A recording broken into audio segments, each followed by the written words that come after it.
Hello students, हम इस chapter के क्वेश्चन आंसर देख रहे थे। अब नेक्स्ट क्वेश्चन देखते हैं।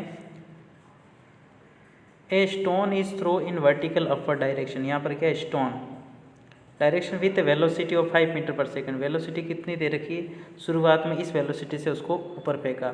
If the acceleration of the stone during its motion is 10 meter पर second square in the downward direction. Acceleration को डाउनवर्ड डायरेक्शन में मेजर करने तब नेगेटिव में आएगा ये।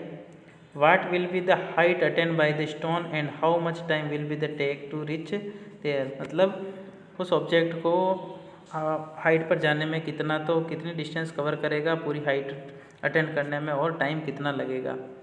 तो यहाँ पर जो इनिशियल वेलोसिटी है ऑब्जेक्ट की वो क्या है? 5 मीटर से यहाँ से शुरू हुआ और ऊपर जाके क्या आएगा? वो रेस्ट में आएगा कुछ टाइम के लिए, फिर नीचे आएगा। तो ऊपर रेस्ट में, तो इसलिए उसकी फाइनल वेलोसिटी v क्या हो जाएगी? 0 हो जाएगी। एक्सेलरेशन दे रखा है तो अपने को हाइट और टाइम निकालना है।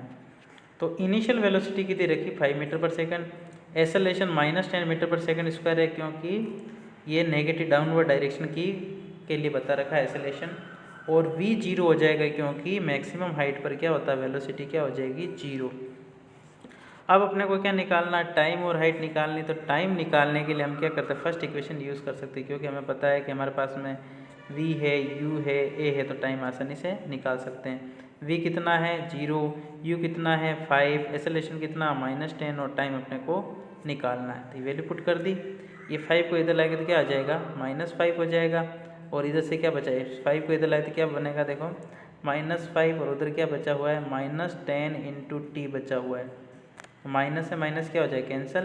और ये 10 कहाँ आ जाएगा? 5 के नीचे, तो क्या हो जाएगा? 5/10 हो जाएगा। कैंसिल किया, 5 × 5, 5 × 2 = 10, तो 1/2। और 1/2 का मतलब कितना हो जाएगा? 0.5। और टाइम में किस में आ जाएगा? सेकंड में आ जाएगा। तो टाइम तो इस तरह से निकाल लेंगे। उसके बाद में अगर हाइट निकालनी, हाइट का मतलब डिस्टेंस निकालने, तो डिस्टेंस निकालने के लिए हम पता कौन सी इक्वेशन यूज़ कर सकते हैं? सेकंड इक्वेशन यूज़ कर सकते। थर्ड भी यूज़ कर सकते हैं, क्योंकि उसमें भी एस आता है। तो s = ut + ½ यू की वैल्यू क्या है? 5। टाइम की वैल्यू क्या है? 0.5। अभी निकाला हमने हाफ। और एक्सेलरेशन की वैल्यू -10 और टाइम कितना? 0.5। तो उसका स्क्वायर कर दिया। इस दोनों को जब मल्टीप्लाई करेंगे तो क्या आ जाएगा? 25। और एक पॉइंट है तो यहाँ पर 5 के बाद में लगा दिया। और इसको सोल्व करेंगे तो क्या? 2 से 10 क्या हो जाएगा? कैंसिल हो जाएगा 5 टाइम्स। और यहाँ पर 0.5 का स्क्वायर करेंगे तो 2 बार लिख दिया यहाँ पर। और पॉइंट हटाए तो नीचे 10 लगा दिया। और इसको कैंसिल करके क्या कर सकेंगे? इसको सोल्व कर लेंगे। सोल्व करेंगे तो ये वैल्यू हमें मिल जाएगी। उसका सॉल्यूशन 5/4 आया। 5/4 का मतलब 1.25। तो जब इसको माइनस करेंगे तो ये वैल्यू आ जाएगी। इस तरह से हम क्या निकाल सकते हैं? डिस्टेंस निकाल सकते हैं। नेक्स्ट क्वेश्चन थोड़ा ध्यान से देखना है। An athlete completes 1 round of circular track of diameter 200 metre in 40 second. 40 second में वो क्या करता है? 200 मीटर डायमीटर का, मतलब यहाँ से यहाँ तक की डिस्टेंस कितनी है? 200 डायमीटर, मतलब यहाँ से यहाँ तक की डिस्टेंस आधी होती तो कितनी हो जाएगी? रेडियस हो जाएगी। 40 सेकंड में पूरी करता है, मतलब 40 सेकंड में एक राउंड कंप्लीट करता है।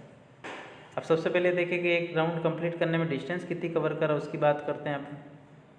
तो डायमीटर क्या हो गया? डायमीटर कितना हो गया? 200। तो रेडियस कितनी हो जाएगी? 200 की आधी कितनी हो जाएगी? 100 मीटर। और डिस्टेंस का हमें पता है कि सर्कुलर में डिस्टेंस कितनी कवर करेगा, तो क्या हो जाएगा? Distance 2πr। 2 की जगह 2, पाई की जगह कितना आ जाएगा? 22/7। और आर रेडियस कितनी देखिए? 100। अब ऊपर वाले को मल्टीप्लाई कर दिया तो क्या? 2 को 22 से किया तो 44, 44 को 100 से किया तो 4400, और नीचे क्या आ जाएगा? 7। तो ये इतनी डिस्टेंस कवर करेगा। तो डिस्टेंस 40 सेकंड में कितनी डिस्टेंस कवर करेगा? इतनी। 440 अपन नीचे क्या आ जाएगा? 7।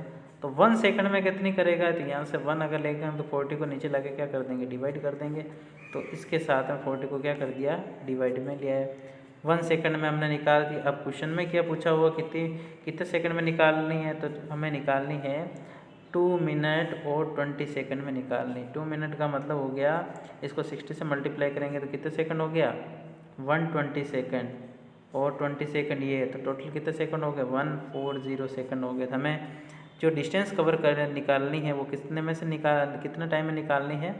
140 सेकंड में। तो यहाँ पर बता रखा देखो, 2 मिनट और 20 सेकंड में निकालना है, तो 2 मिनट का मतलब हो गया 60 + 60 मतलब 120 सेकंड, और ये 20 सेकंड टोटल कितने हो गए 140 सेकंड में निकालने, तो 140 से इसको मल्टीप्लाई 1 सेकंड में आ गया हमें पता है।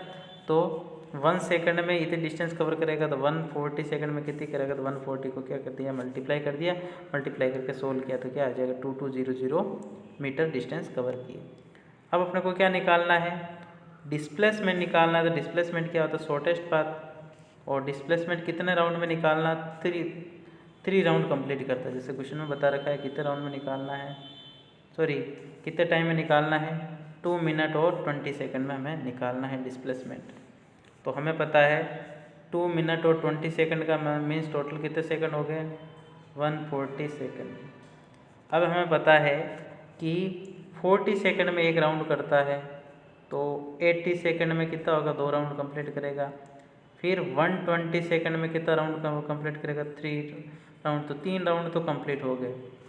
तो 120 में से तो हमने कंप्लीट कर दिया, मतलब वो 120 सेकंड में 3 राउंड तो पूरा कंप्लीट कर लेता है। अब कितने बचे 20 सेकंड और बचे, 20 सेकंड में वो क्या करेगा आधा राउंड ही कंप्लीट कर पाएगा, क्योंकि हमें पता है कि 40 सेकंड में पूरा राउंड कंप्लीट करेगा, तो 20 सेकंड में कितना आधा राउंड ही कंप्लीट कर पाएगा। तो यहाँ से आधा राउंड कंप्लीट करेगा यहाँ से यहाँ तक, तो 3 तो राउंड कंप्लीट होगा, उस केस में डिस्प्लेसमेंट तो 0 हो जाएगा, लेकिन आधा जो राउंड होगा यहाँ से यहाँ तक उसमें डिस्प्लेसमेंट होगा। तो डिस्प्लेसमेंट कहाँ से यहाँ तक, यहाँ से यहाँ तक है, तो इसके दोनों पॉइंट के बीच की जो शॉर्टेस्ट डिस्टेंस ये होगी, और ये क्या है एक प्रकार का सर्कल का सेम सर्कल का डायमीटर, और डायमीटर कितना दे रखा है 200 मीटर दे रखा है। तो इसकी जो डिस्प्लेसमेंट हो जाएगा वो कितना हो जाएगा 200 मीटर हो जाएगा। यहाँ लिख रखा है, यहाँ पर कितना हो जाएगा डायमीटर 200 मीटर। यहाँ क्लियर नहीं दिख रहा, इसको थोड़ा ढंग से लिख देना 200 मीटर। ये क्वेश्चन हो गया। अब नेक्स्ट देखते हैं, नेक्स्ट क्या है, Joseph jogs from one end A to the other end B of a straight line 300 metre road in 2 minutes और 50 सेकेंड।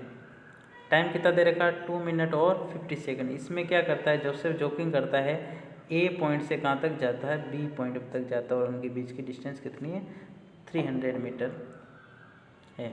तो ए से बी तक गया, उसके बाद में वो वापस कहाँ से कहाँ तक आ गया, back two point see another 1 minute, in another 1 minute, 1 minute में वापस आ जाता। गया 300 मीटर डिस्टेंस कवर की 2 मिनट और 50 सेकंड में, और वो वापस आया कितने 100 मीटर वापस आ गया, कितने टाइम में 1 मिनट में वापस आ गया। तो अब एवरेज वेलोसिटी और एवरेज स्पीड निकालनी है, कहाँ से कहाँ तक, ए से बी और ए से सी तक।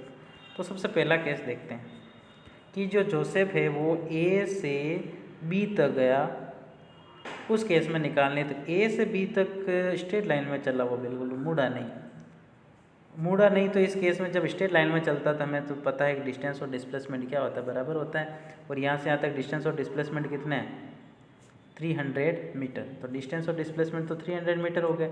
और टाइम कितना लगा रहा 2 मिनट और 50 सेकंड। 2 मिनट का मतलब हो गया 120 सेकंड प्लस 50 सेकंड, टोटल कितना हो गया 170 सेकंड हो गए। तो टोटल टाइम के टोटल डिस्टेंस कितनी हो गई 300 मीटर, टोटल टाइम कितना हो गया 170 सेकंड हो गए। और हमें पता है कि एवरेज स्पीड निकालने, तो एवरेज स्पीड का फॉर्मूला क्या होगा total distance upon total time. तो डिस्टेंस 300 मीटर और टोटल टाइम कितना होगा 170, मतलब 170 सेकेंड। तो उसको सोल्व करेंगे तो ये आ जाएगा। और एवरेज वेलोसिटी भी यही आएगी, क्योंकि हमें पता है कि डिस्टेंस और डिस्प्लेसमेंट बराबर आएगा। तो यहाँ पर फॉर्मूला लगेगा टोटल डिस्प्लेसमेंट अपन टोटल टाइम, तो दोनों वैल्यू सेम होने की वजह से एवरेज वेलोसिटी भी वही आएगी। क्योंकि ऑब्जेक्ट क्या कर रहा है, जो जोसेफ है वो क्या कर रहा है स्ट्रेट लाइन में चल रहा है, लेकिन सेकंड केस में उसने क्या किया ए से बी तक जाके सी तक रिटर्न हो गया, यहाँ तक आ गया ए से सी तक। इस केस में क्या होगा टोटल डिस्टेंस कितनी होगी, पहले 300 मीटर फिर 100 मीटर, दोनों को मिला तो कितना होगी 400 मीटर। टोटल डिस्टेंस कितनी होगी 400 मीटर। और टाइम कितना लगा, तो टाइम पहले ए से बी तक आने में कितने सेकंड लगे थे 170 सेकंड तो पहले लगे थे, बस 1 मिनट का मतलब होता है 60 सेकंड। तो 60 इसमें और ऐड कर देंगे तो कितना हो जाएगा 230 सेकंड। तो टोटल टाइम कितना लगा ए से सी आने में, टोटल डिस्टेंस तो होगी 300 + 100, मतलब 300 गया फिर 100 इतना आया तो कितना हो गया 400 हो गया। यहाँ 400 = टोटल टाइम पहले कितना लगा था ए से बी तक जाने में 170 प्लस 1 मिनट और लगा रहा, 1 मिनट का मतलब हो गया 60 सेकंड, दोनों का ऐड किया तो कितना हो गया 230 सेकंड हो गया। तो एवरेज जो वेलोसिटी आएगी वो क्या आएगी, सॉरी एवरेज या वेलोसिटी की जगह एवरेज वेलोसिटी नहीं, एवरेज स्पीड है। ये क्या है, एवरेज स्पीड क्या होगी, तो distance upon time, total distance upon time. तो डिस्टेंस कितनी है 400, टाइम कितना 230, कैलकुलेट किया तो ये आ जाएगा।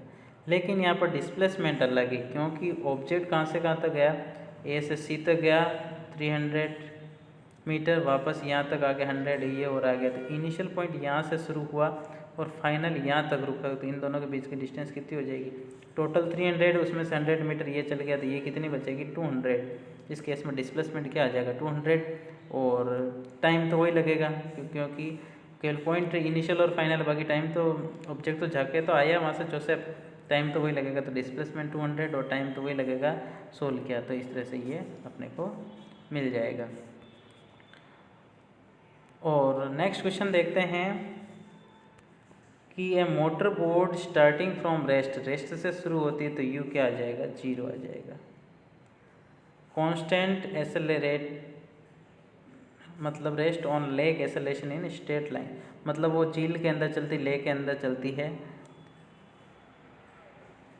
Rest on lake acceleration in straight line at constant rate, मतलब उसका एक्सेलरेशन कितना 3 मीटर पर सेकंड स्क्वायर, टाइम कितना लग रहा है ये, तो कितनी डिस्टेंस तक वो जाएगी। तो डिस्टेंस निकालना तो हम सेकंड इक्वेशन लगाएंगे।